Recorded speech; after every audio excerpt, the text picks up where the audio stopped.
UP के संभल में Samajwadi party के सांसद शफीकुर रहमान एक बार फिर बीजेपी सरकार पर भड़क गए। मुल्क की हालत बहुत खराब है, हालत बहुत नाजुक है। मुल्क में मॉब लिंचिंग, बलात्कार और जुल्म ज्यादती हो रही है। इत्तेहाद की जरूरत है, लेकिन बीजेपी सरकार में मॉब लिंचिंग और जुल्म ज्यादती खिलाफ कोई कानून नहीं बनाया जा रहा है। यह मुल्क सभी कौम के लोगों का है। सभी कौम के लोगों ने देश के लिए कुर्बानी दी है, जिसमें सबसे अधिक कुर्बानी मुसलमानों ने दी है। समाजवादी पार्टी के सांसद शफीकुर वर्क ने नए कृषि कानून के ऐलान को भी मानने से इनकार किया है।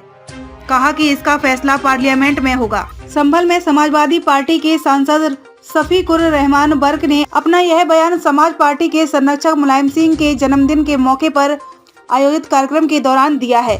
सपा सांसद शफीकुर रहमान वर्क ने बीजेपी पर भड़कते हुए बयान देकर कहा कि बीजेपी सरकार में मुल्क के हालात बहुत खराब हैं, हालात बहुत नाजुक है। दुश्मन भी हमारे पीछे पड़े हुए हैं। मुल्क में मॉब लिंचिंग, बलात्कार और जुल्म ज्यादती हो रही है, लेकिन बीजेपी सरकार मॉब लिंचिंग और जुल्म ज्यादती के खिलाफ कोई कानून नहीं बना रही है। यह मुल्क सभी कौम के लोगों का है।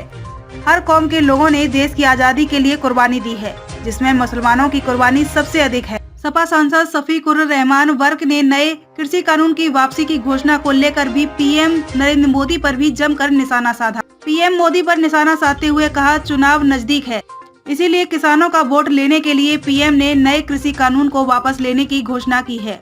लेकिन हम पीएम के इस ऐलान को नहीं मानते। इसका फैसला पार्लियामेंट में होगा। असली मुद्दा एमएसपी गारंटी कानून का है। एमएसपी किसानों की जिंदगी और पेट का सवाल है। नए कृषि कानून जब तक पार्लियामेंट में निरस्त नहीं होगा और एमएसपी गारंटी कानून नहीं बनेगा, जब तक किसानों का आंदोलन मुकम्मल नहीं होगा, हम चैन से नहीं बैठेंगे। मोदी जी लगातार रैलियां करते नजर आ रहे हैं, तो अखिलेश यादव भी रैलियां करते नजर आ रहे हैं। ऐसे में योगी आदित्यनाथ का कहना है कि हम उत्तर प्रदेश में नौकरियां दी हैं, काफी विकास किया है, तो जो जनता है अब के हमें दोबारा सरकार बनाने में कायम रहेगी। तो उसमें आप क्या कहना चाहते हैं? इस वक्त बदलाव चाहती है। मैं अकेला नहीं कह रहा, बल्कि हिंदुस्तान की सारी जनता आवाम कह रहा है कि जो हुकूमत इस वक्त बीजेपी की है, उसका सारा किरदार सबको मालूम है कि अब तक उन्होंने क्या किया है और किस तरीके से गवर्नमेंट चलाई है। तो इससे आवाम मुतमईन नहीं है और किसान मुतमईन नहीं है और नौजवान मुतमईन नहीं है। इसलिए इसमें इसका किसान ये जो है गवर्नमेंट बदलनी जरूरी है, और जब तक गवर्नमेंट नहीं बदलेगी हिंदुस्तान का नक्शा नहीं बदलेगा। ऐसे में साक्षी महाराज जो सांसद है बीजेपी का, उनके बयान आया है, उन्होंने ये कहा है कि वहाँ किसानों के प्रदर्शन में पाकिस्तान के जिंदाबाद के नारे लगे, खालिस्तान जिंदाबाद के नारे लगे। उस पर क्या कहना चाहेंगे? अरे ये बातें तो सामने लोग, मैं कहूँगा कि प्रीपेयर्ड होती हैं, प्री प्लान होती हैं, सारे प्री प्लान है। ये सारी कराई जाती हैं ताकि इस मकसद को भुलाने के लिए। इस वक्त आदमी भूलेगा नहीं, अपनी परेशानियों को भूल नहीं सकता। मेरी सारे जनता से गुजारिश है, सारे हिंदू मुसलमानों से, सिखों से और हर बिरादरी के, ईसाइयों से, सबसे, छोटों से बड़ों से, दलितों से, ओबीसी से, सबसे मेरी गुजारिश है कि इस वक्त ये ना देखें कि कौन ये बीजेपी, वो तुम्हारा जो इस वक्त दिखला रहे हैं कि साहब हमने ये किया वो किया, ये सब झूठे वायदे हैं। इनके ना ये पूरे किए हैं ना करेंगे। इस वक्त सरकार बदलने के लिए अच्छा वक्त है। सब लोग मिलकर अखिलेश के हाथों को मजबूत करें और अपना कीमती वोट देकर हमें शुक्रिया का मौका दें, तो इंशाल्लाह हिंदुस्तान का नक्शा बदलेगा, हिंदुस्तान के हालात बदलेंगे, हिंदुस्तान आगे बढ़ेगा। एक सवाल और है, साक्षी महाराज ने एक बयान और दिया है, उन्होंने ये कहा है कि कानून बनते हैं, बिगड़ते हैं और दोबारा भी बन सकते हैं। अगर जो कानून रह गया हो तो उसको दोबारा भी ला सकते हैं। तो उसमें क्या देख रहे हैं किसान? अभी कृषि कानून का उन्होंने देखा है कि नरेंद्र मोदी ने वापस का ऐलान किया है, और ऐसे में अगर साक्षी महाराज ये कहते हैं कि दोबारा बन सकते हैं, तो ऐसे क्या? देखिए, बात ये गलत है बिल्कुल उनकी, और इस तरीके से लोग धोखे में नहीं रह सकते।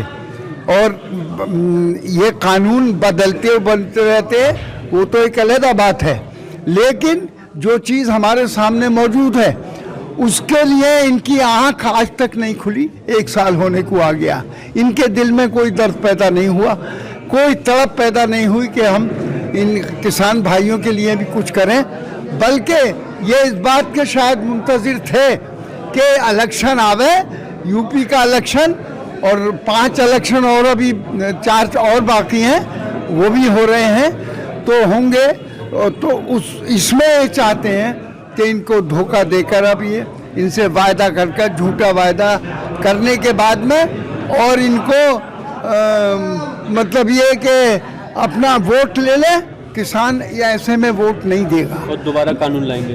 ये जब तक के ये हिंदुस्तान सबका है, छोटों का भी है, बड़ों का भी है, हिंदुओं का भी है, मुसलमानों का भी है, सरदारों का भी है और सब लोगों का है और सबने इस देश के लिए कुर्बानी दी है, उससे कोई इनकार नहीं कर सकता।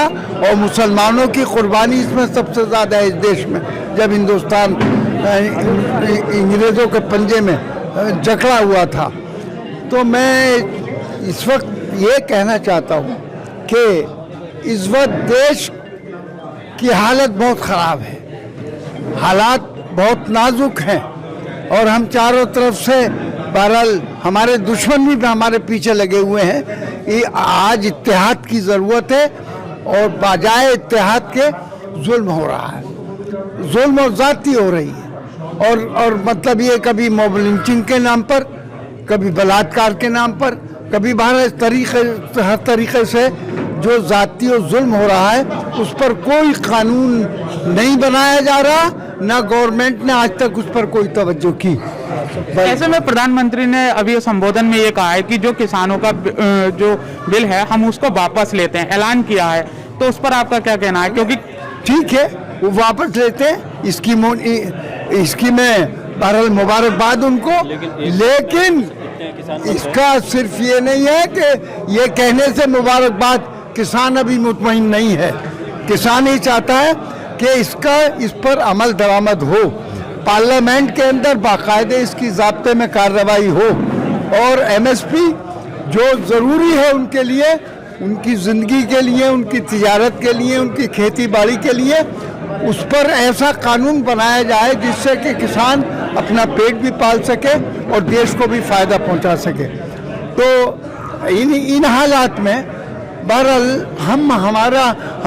हमारी मांग है, हमारी सारी जनता से इस बात की मांग है कि इस वक्त इलेक्शन है यूपी का और यूपी दिल है हिंदुस्तान का।